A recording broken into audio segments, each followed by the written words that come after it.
My name is Prophet Lamini. Lelo khona njengamanje ngilalele ekhaya. Ngiyakhulekela egameni likaJesu. Lokho maziphume, lokho mazikhanye. Yethemba bese uyakholela. Mthatha Lamini phethe zonke iwasho ezahlukahlukene ezingakusiza empilweni yakho.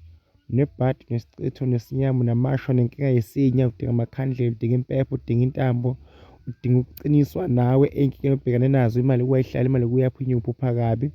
Abakufuna abantu abaningi isikhundla usithola uphumelele. Zakho azikhanye kahle, khanye nawo ukhonela kahle, khanye kuney'poko nabotikosha nabolamlambo, elunya wonke umzimba, uphana kabi.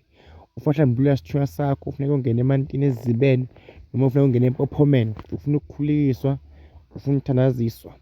Nenkinga uhlwa imoya ababi, uhlwa ngamadimoni, sanizima. Bonke ubumnyama, umthandazo Lamini uthi uyabukhulekela, usale uphila. Sukuma phansi, ungahlali, ungayibukeli impilo yakho phansi. Ngoba kusize, kuyafuthwa, kuyagezwa, kuyakhulekwa, kuyathandazwa. Inkosi ibe nawe. Lelwami. Hallelujah and amen.